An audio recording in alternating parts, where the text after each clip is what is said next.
GCN 방송 시청자 여러분들 안녕하셨습니까? 오늘은 믿음의 4단계, 곧 영의 단계, 다른 말로 바꿔 말하면 성결을 이룬 사람들이 이 땅에서, 그리고 또 이 땅에서 삶이 끝나고 난 다음에 천국에서 어떠한 축복을 받아 누리는지에 대해서 설명을 해보도록 하겠습니다. 요한 3서 1장 2절의 말씀에 보면 사랑하는 자여라고 하셨는데, 이 사랑하는 자여라고 하는 것은 하나님의 자녀 모든 사람에게 해당되는 것이 아니고 믿음의 단계에서 4단계, 5단계, 즉 영을 잃은 사람들, 온 영을 잃은 사람들을 부르실 때 사랑하는 자여라고 부르십니다. 그래서 영을 이루고 온 영을 잃은 사람들에게 내 영혼이 잘된 같이 내가 범사에 잘되고 강건하기를 원한다, 이렇게 말씀해 주셨습니다. 그러면 내 영혼이 잘된 같이 범사에 잘되고 강건한 축복을 어떻게 받아 누리는가에 대해서 설명을 드리겠는데요. 하나는 이제 이 땅의 삶이 끝나고 난 다음에 천국에서의 삶인데요. 이 천국에서의 삶은 아까 조금 전에도 말씀드렸지만 믿음의 3단계와 믿음의 4단계는 어떻게 보면 숫자적으로는 한 단계 차이지만 영으로 보면 육의 사람이냐 영의 사람이냐가 갈리는 그 중요한 시점이라고 볼 수가 있겠습니다. 그래서 이 영의 사람이 되었을 때 누리는 천국에서의 축복은 말할 수 없이 크다고 말씀드릴 수가 있겠습니다. 그래서 믿음의 3단계 사람들이 누리는 천국의 축복과 믿음의 4단계, 즉 영으로 읽은 사람들이 천국에서 누리는 축복의 차이는 하늘이 땅에서 먼 것 같이 굉장히 차이가 크다고 말씀을 드릴 수가 있겠습니다. 천지 차이가 난다, 이렇게 말씀을 드릴 수가 있겠는데요. 이것에 대해서는 이 땅에서 우리가 영의 사람으로서 받는 축복에 대해서 설명을 드린 다음에 구체적으로 설명을 드리도록 하겠습니다. 그러면 이 땅에서 영의 사람들이 누리는 축복이 무엇인가에 대해서 구체적으로 설명을 해보도록 하겠습니다. 믿음의 4단계를 설명하면서 첫 시간에 이 영으로 들어간다고 하는 것은, 다시 말하면 성결을 이룬다고 하는 것은 맞는 키를 가진 것이나 같다. 그래서 무엇이든지 원하는 것을 다 얻을 수 있다, 이렇게 말씀을 드렸는데요. 구체적으로 어떤 축복을 받는지에 대해서 한 6가지로 대별해서 설명을 해드리도록 하겠습니다. 첫 번째 축복이 악한 자가 만지지도 못하는 축복입니다. 요한일서 5장 18절에 이런 말씀이 있습니다. 하나님께로서 난 자마다 범죄치 아니하는 줄을 우리가 아노라. 그러니까 범죄치 아니한다는 것은 영으로 들어갔다는 얘기가 되겠죠. 하나님께로서 나신 자가 저를 지키심에 악한 자가 저를 만지지도 못하느니라. 이 귀절에서 악한 자라고 하는 것은 원수 마귀 사단을 얘기합니다. 우리가 이 원수 마귀 사단이 우리 인간을 하나님 앞에 어떻게 송사하는지에 대해서 여러 번 말씀을 드렸습니다. 우리 인간의 속에 죄가 있다든지 악이 있으면 원수 마귀 사단은 이것을 가지고 하나님 앞에 송사를 하게 됩니다. 그러면 하나님께서도 우리가 죄가 있고 악이 있으면 그 송사를 받으셨을 때 공의의 법칙에 의해서 그 송사에 합당한 또 여러 가지 연단이라든지 재앙을 받게 되어 있는 거죠. 그런데 믿음의 4단계에 들어가면 죄가 없는 단계라고 말씀드렸습니다. 그 육체의 일도 벗어버리고 육신의 일도 벗어버리고 양심의 악도 벗어버리고 근본의 악까지 벗어버려서 깨끗한 그릇을 만든 상태가 믿음의 4단계라고 볼 수가 있겠습니다. 그래서 믿음의 4단계에 오면 우리 속에 죄나 악이 없기 때문에 원수 마귀가 송사하고 싶어도 송사할 건덕지가 없습니다. 그렇기 때문에 믿음의 4단계, 영으로 들어오면 원수 마귀가 송사해서 받는 이런 연단, 심판, 이런 건 없다는 그런 말씀이 되겠습니다. 그렇다고 해서 영으로 들어간 사람이 연단을 안 받느냐? 그것은 아닙니다. 영으로 들어온 사람은 또 믿음의 5단계인 온영으로 들어가기 위해서는 더 이제 연단을 받아서 마음도 넓혀가야 되고 그릇도 넓혀가야 되고 이런 일들을 해야 되기 때문에 연단을 받습니다. 그러나 이 믿음의 3단계까지 사람들이 받는 연단과 영의 사람들이 받는 연단은 차이가 있습니다.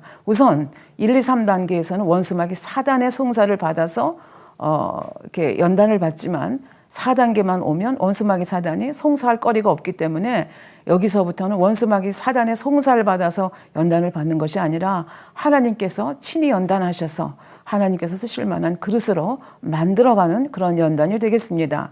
이것에 대해서도 다시 한번 이제 설명을 구체적으로 드리도록 하겠습니다. 그러면 이 영으로 들어가게 되면 이렇게 원수마귀 사단이 송사하지 못한다. 그렇기 때문에 어디를 가든지 사람들이 인정합니다. 아, 저 사람한테는 하나님이 함께 하시는구나, 형통하구나, 이렇게 인정할 수밖에 없는 그런 그 주위 사람으로부터 평가를 받게 되는데요. 이제 구체적으로 성경 속의 한 인물을 가지고 설명을 해 보도록 하겠습니다. 여러분들이 요셉이라는 인물을 잘 아시죠? 이제 그 아버지가 야곱이시죠. 그래서 아버지의 사랑을 진하게 받는 11번째 아들이었는데 너무 아버지의 사랑을 받다 보니까 형들의 시기를 받는 측면도 있었고 또 너무 부지런하고 너무 성실하고 너무 지혜롭고 총명하기 때문에 형들이 일하는 모습을 보고 못마땅한 것, 이거를 또 아버지 앞에 와서 고자질을 하는 이런 일이 있었습니다. 그러니까 형들의 입장에서 봤을 때는 아버지가 요셉을 너무 편애하는 데다가 또 요셉이 어떤 면에서 밉상으로 굽니다. 그래서 자기들이 잘못한 걸 아버지 앞에 고자질해서 또 책망받게 하고 이제 이런 일들이 있었기 때문에 이제 형들의 이제 미움을 받게 되는 거죠. 그리고 그 형들의 미움을 받은 결과 어떻게까지 됩니까? 처음엔 죽이려고 했는데 뭐 죽일 것까지 뭐가 있느냐.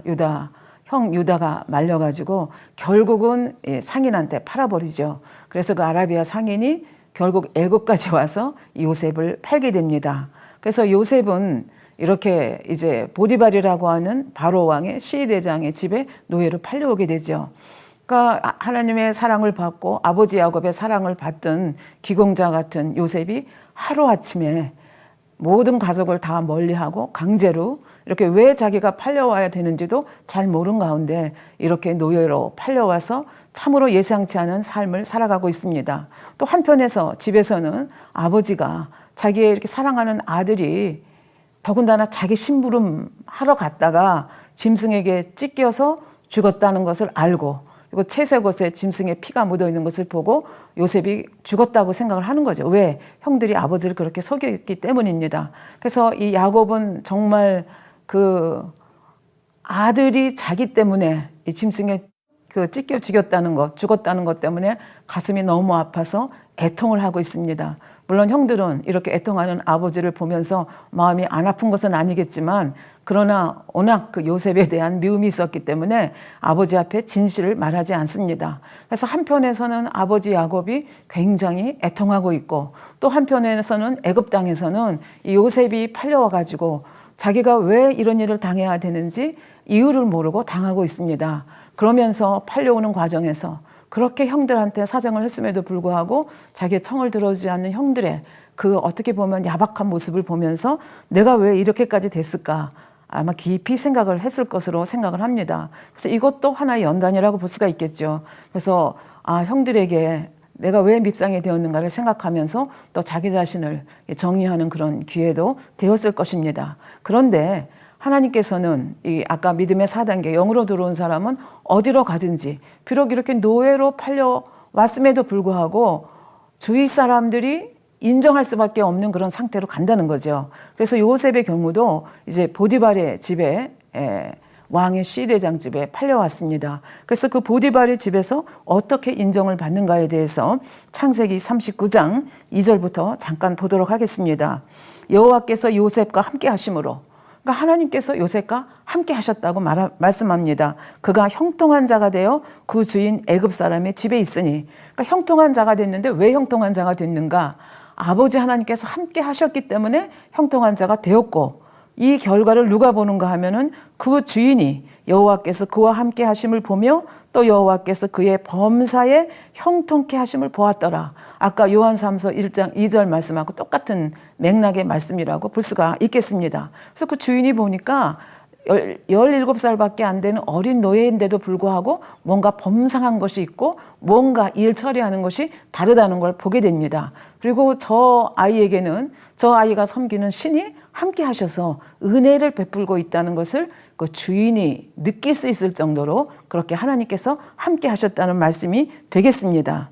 4절 말씀에 보면 요셉이 그 주인에게 은혜를 입어 섬김에 그가 요셉으로 가정 총무를 삼았다.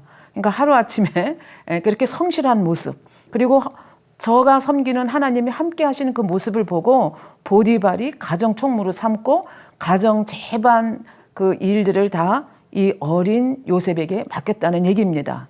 사실 요셉은 지금까지 해왔던 것은 양치기였습니다.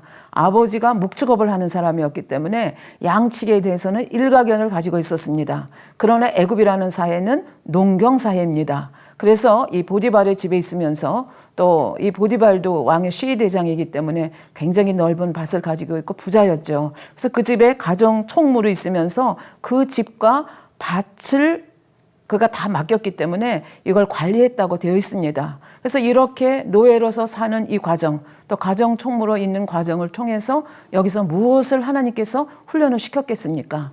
농업을 어떻게 잘 할 수 있느냐, 농업을 전공시키셨습니다. 그리고 가정 재반사를 맡기셨기 때문에 이 재무 관리를 어떻게 해야 되는지, 이거를 이런 비록 노예이긴 하지만 가정 총무로 그 신분을 상승시켜 주셔서 거기서 필요한 것들, 왜? 아버지 하나님께서는 이 아들에게 큰 뜻을 두고 있기 때문에 그렇습니다. 그래서 인간의 눈으로 보면 요셉이 믿음이 없었다고 하면 나는 웬 팔자가 사나워서 이렇게 고생하는가, 그렇게 생각했지만 요셉은 그렇게 생각하지 않았습니다. 왜 그런가는 이제 앞으로 또 설명을 드리도록 하겠습니다. 5절에 보니까 그가 요셉에게 자기 집과 그 모든 소유를 주관하게 한 때부터, 바로 이때부터 여호와께서 요셉을 위하여 그 애굽 사람의 집에 복을 내리심으로 여호와의 복이 그의 집과 밭에 있는 모든 소유에 미친지라.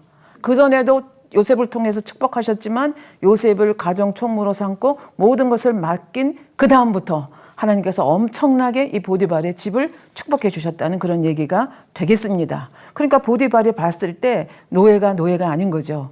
저가 섬기는 신은 대단한 신이고 그 신이 저와 함께해서 우리가 같이 축복을 받는다, 이렇게 고백할 수 있는, 그래서 그것이 고백으로 끝난 것이 아니라 가정 총무로까지 신분 상승을 시켜서 일하는 이런 모습을 볼 수가 있습니다. 그래서 이 영으로 들어간 사람들은 어디로 가든지 이렇게 주위 사람들의 인정을 받고 저 사람은 참 형통하다, 이렇게 할 수가 있다는 게 얘기가 되겠죠.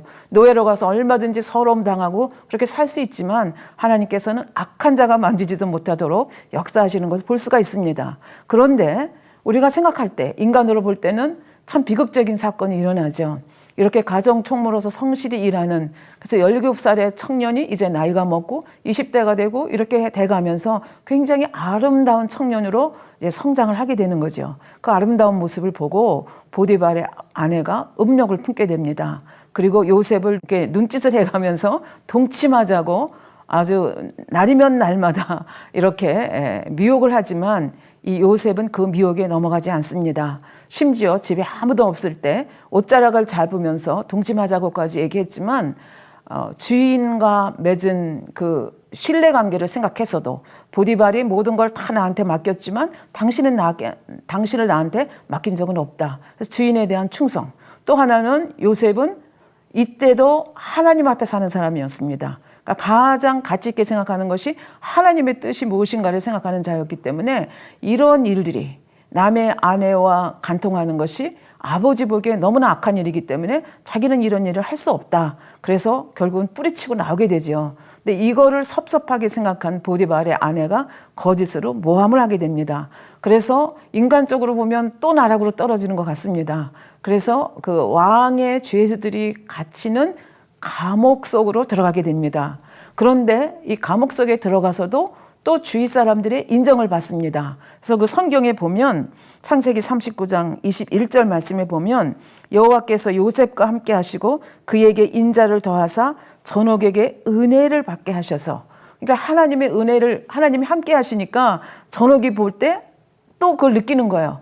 저 청년은 뭔가 죄수긴 하지만 뭔가 다르다. 그러면서 가만히 눈여겨보고 저 사람한테 모든 걸 맡기면 이 감옥이 형통하겠다. 그런 생각이 들어서 이 전옥이 죄수에게 모든 것을 맡기는 모습을 볼 수가 있습니다. 그러고 나니까 22절에 전옥이 옥중죄수를 다 요셉의 손에 맡김으로 그 재반 사물을 요셉이 처리하고, 23절 전옥은 그의 손에 맡긴 것은 무엇이든지 돌아보지 아니하였으니 이는 여호와께서 요셉과 함께 하심이라. 여호와께서 그의 범사에 형통케 하셨더라.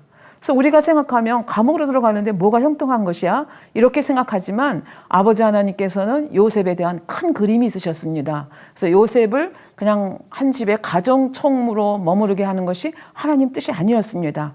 더 큰 그릇으로 만드셔야 되겠기 때문에 하나님이 허락하심 속에 이 감옥으로 이제 그 모함을 받아서 오게 된 거죠. 그래서 감옥으로 모함받아 오는 그 장면을 여러분들이 성경을 자세히 보시면 그 보디발에게 항의하는 장면이 하나도 없습니다.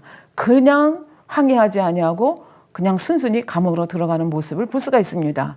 그리고 하나님께서는 지금 전옥이 모든 걸 맡겼다고 말씀하시잖아요. 성경은. 그리고 여기는 왕의 죄수들이 있는 곳입니다. 왕의 죄수들은 뭐 하는 사람입니까? 국내 정치, 국제 정치 하다가 뭐 이런저런 일로 해서 감옥에 들어온 사람입니다. 그리고 행정의 1인자들입니다. 그러니까 그 사람들을 지금 요셉의 손에 맡겼기 때문에 요셉이 이 사람들을 하나하나 치리하면서 거기서 배우는 것이 무엇입니까? 아, 국내 정세는 이렇게 돌아가는구나. 국제 정세는 이렇게 돌아가는구나. 행정은 이렇게 돌아가는 것이구나. 이 왕은 이런 권한이 있구나. 이런 것들을 하나하나 여기서 배우게 되는 거죠. 그래서 하나님께서 연단을 하시는 거죠. 하나님의 방법대로. 그렇다고 해서 악한 자들이 이렇게 만져가지고 뭐 이렇게 억울하게 송사를 당하고 그런 것이 아니고 하나님이 큰 그릇을 만들기 위해서 이렇게 만들어가는 이 모습을 볼 수가 있습니다. 그래서 여러분들이 잘 아는 바와 같이 결국은 이제 30세가 됐을 때 여차저차 해서 애굽의 2인자, 애굽의 총리로 부상하는 것을 볼 수가 있겠습니다.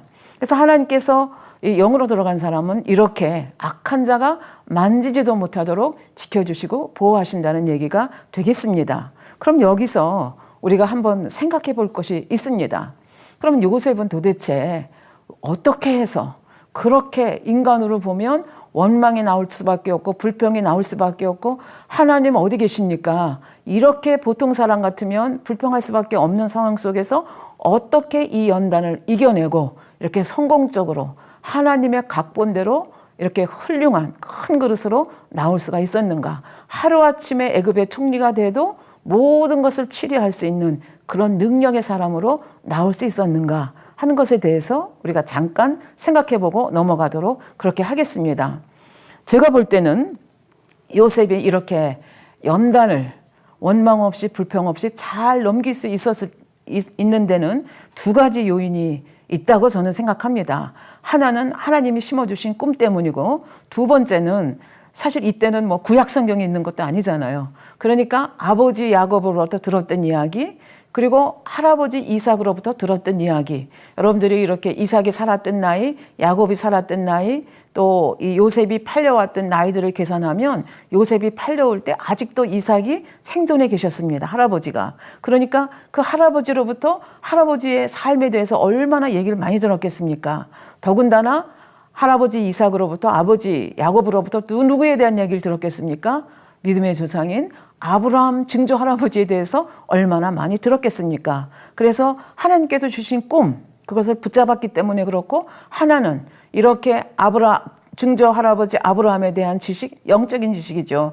성경이 있었던 것이 아니니까 할아버지 이삭이 어떻게 고비고비마다 하나님 말씀을 따라 승리하며 살았는지 이 이야기를 얼마나 많은 밤 동안, 많은 낮 동안 들었겠습니까? 그런 영적인 지식이 이 요셉으로 하여금 그 남의 나라에 팔려와서 느끼는 고독한 거, 쓸쓸한 거, 외로운 거, 원통하다 생각하는 이 모든 것을 넘어서 하나님의 뜻에 순복하는 이런 사람으로 결국은 성장하는 그런 계기가 되지 않았을까 이렇게 생각을 해 봅니다. 여러분들도 아시다시피 하나님은 요셉에게 큰 뜻을 주셨습니다. 그래서 요셉에게 꿈을 두 가지 주셨죠. 창세기 37장 7절 말씀에 보면 형들 앞에 와서 또 꿈 자랑을 하죠. 그러니까 철이 좀 없다고 볼 수 있겠죠. 그러니까 드러내기 좋아하고 자랑하기 좋아하는 요셉의 모습을 여기서 볼 수가 있습니다. 다듬어져야 되는 모습이겠죠. 그래서 형들 앞에 와서 한다는 얘기가 곡식을 밭에서 묻는데 내 단이 섰더니 형들의 단들이 다 서가 나의 단을 둘러서서 절하더이다. 이건 해석 안 해도 무슨 뜻인지 알잖아요. 그러지 않아도 밉상인데 뭐 이렇게 꿈 얘기를 하니까 이 꿈 얘기는 조금 전에 말씀드렸듯이 해석 안 해도 무슨 뜻인지 알잖아요. 그러니까 더 밉상인 거예요. 그런데 어느 날 또 꿈을 꾸고 와가지고 또 자랑하는 거예요. 이번에는 해, 달까지, 그다음에 11별이 자기한테 절을 했다고 그렇게 또 꿈 얘기를 합니다. 해는 누굽니까? 아버지. 달은 누굽니까? 어머니 얘기를 하는 거잖아요. 그러니까 부모까지도, 그다음에 형제들까지도 절을 했다. 요셉이 더 미워지는 거예요. 그러니까 형들이 그 도단까지 자기를 찾아온 아버지 심부름 온 그 요셉을 바라보면서 뭐라 그래요? 그 꿈이 어떻게 되는지 보자. 그리고 그 꿈이 이루어지지 못하도록 아예 죽이려고 그랬죠. 그러다가 이제 천신만고 그때 이제 노예로 팔아버리는 거죠. 형들이 생각하기에는 이렇게 해서 요셉의 꿈은 박살났다고 생각을 했습니다. 그런데 그렇지가 않지요. 그래서 요셉은 이 꿈을 부여잡고, 이 구체적으로 뭔지는 모르지만 하나님께서 주신 이 꿈이 언젠가 이루어질 때가 있다, 이렇게 생각하면서 꿈을 부여잡았습니다. 증조 할아버지 아브라함, 할아버지 이삭, 그 다음에 아버지 야곱이 어떻게 사셨는지 그 들었던 이야기들을 하나하나 반추하면서 자기의 처지와 비교해가면서 이럴 때 증조 할아버지는 어떻게 생각하셨지? 이삭 할아버지는 어떻게 생각하셨지? 아버지라면 이런 상태에서 어떻게 행동하셨을까? 이렇게 생각하면서 그 들었던 영적인 지식들이 이 마음속에서 말하자면 요셉을 깨우는 원동력으로 작용을 하면서 그거 어려운 상황들을 어렵지 않게 감사함으로 이겨낼 수 있는 이런 요셉으로 된 것을 볼 수가 있습니다. 예를 들어서 증조 할아버지가 부름받은 얘기를 수없이 들었습니다. 본토 친척 아비집을 떠나서 내가 내게 지시할 땅으로 가라. 이 본토 친척 아비집을 떠난다고 하는 것은 이 시적 사회에서는 이게 정말 모든 걸 다 떠나는 것입니다. 그런데 증조 할아버지는 믿음으로 떠나셨다고 그렇게 말씀하셨고, 증조 할아버지를 하나님 아버지께서는 그냥 보내신 것이 아니라 축복을 해주셨다고 그렇게 말씀해 주셨습니다. 그래서 그 축복의 이야기를 보면 창세기 12장 1절부터 3절에 보면 너는 너의 본토 친척 아비집을 떠나 내가 내게 지시할 땅으로 가라. 내가 너로 큰 민족을 이루고, 그러니까 민족을 이루어주겠다. 그러니까 자녀에 대한 축복을 주겠다는 얘기죠. 내가 내게 복을 주어 내 이름을 창대케 하리니 너는 복의 근원이 될지라. 그러니까 복을 나눠주는 사람이 되라는 그런 축복입니다. 그러면서 너를 축복하는 자가 축복을 받고 너를 저주하는 자가 저주를 받는다. 축복권, 저주권까지라도 이렇게 주겠다. 이런 약속을 주시는, 그래서 그 약속을 믿고 증조 할아버지가 떠나왔다. 그때 참 막막했었지. 그때 그 증조 할아버지가 내가 지금 애굽 땅에서 이렇게 막막한 것처럼 막막했을까?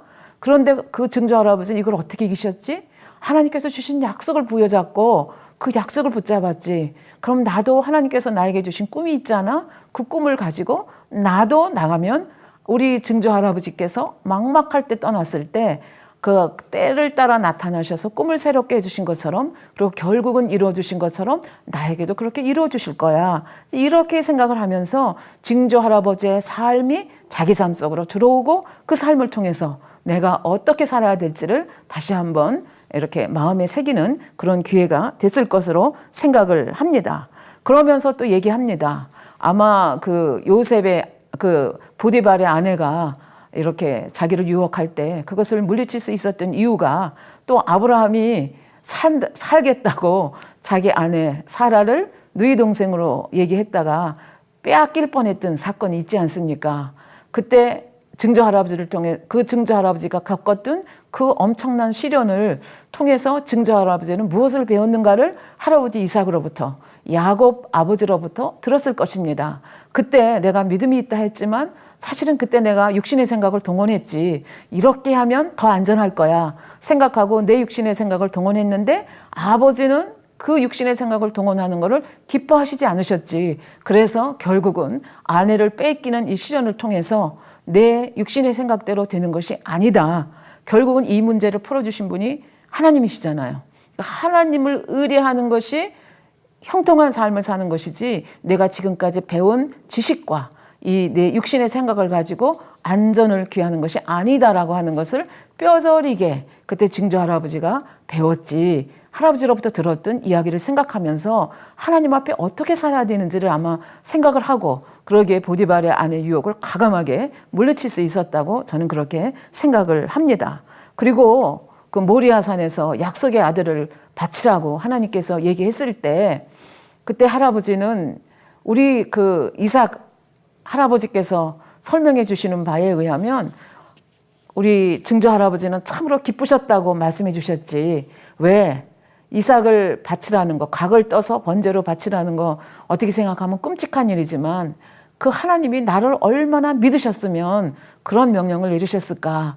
그렇게 생각하면서 가뿐가뿐하게 발걸음을 옮기셨다고 그렇게 이제 할아버지로부터 들었습니다. 그래서 우리가 지난번에도 한번 여러분에게 말씀드린 적이 있는데요. 창세기 22장 3절에 보면 아브라함이 이런 명령을 받고 아침에 일찍 일어나 나귀의 안장을 지우고 두 사환과 아들 이삭을 데리고 번제에 쓸 나무를 쪼개어 가지고 떠났다. 그러니까 뭐 모리아 산에 가면 얼마나 나무가 많겠습니까? 그러니까 번제할 나무는 거기서 구하지 뭐. 이렇게 대충 준비한 것이 아니라 아버지의 말씀을 100% 그대로 받아들인 거죠. 그래서 정말 아들을 번제로 드리려고 생각한 거죠. 그래서 집에서 모든 걸 다 준비해가지고 나귀 안장에 메워서 이 일을 어떻게 하면 좋아? 너무나 슬프다. 할 수만 있으면 시간을 연장해야 되겠다. 그렇게 생각하지 아니하셨다고 설명을 우리 당회장님께서 해주셨습니다. 당회장님께서 이 말씀을 풀어받으실 때 명환을 열어서 이때 아브라함이 어떠한 자세로 그 모리아산을 갔는지에 대해서 보여주셨다고 그렇게 말씀을 해주셨습니다. 슬퍼하는 모습이 없고 굉장히 재빠른 걸음으로 씩씩하게 가셨다 이렇게 말씀을 하셨습니다. 왜 그렇습니까? 아버지 하나님의 자신을 그렇게 믿어주신 것에 대해서 너무나 감사하고 기쁘고 즐거웠습니다. 그리고 하나님께서 이 이삭을 통해서 하늘의 별과 같이 큰 민족을 이루겠다고 약속을 주셨기 때문에 하나님은 약속에 신실하신 하나님이라는 것을 믿었습니다. 그래서 히브리서 11장 17절부터 19절에 말씀하신 이 고백이 그때 아브라함의 고백이었습니다. 17절에 이렇게 말씀합니다. 아브라함은 시험을 받을 때 믿음으로 이삭을 드렸으니 저는 약속을 받은 자로 돼 그 독생자를 드렸느니라. 왜 드렸습니까? 18절 설명이 됩니다. 저에게 이미 말씀하시기를 내 자손이라 칭할 자는 이삭으로 말미암으리라 하셨으니 19절 저가 하나님이 능히 죽은 자 가운데서 다시 살리실 줄을 생각한지라.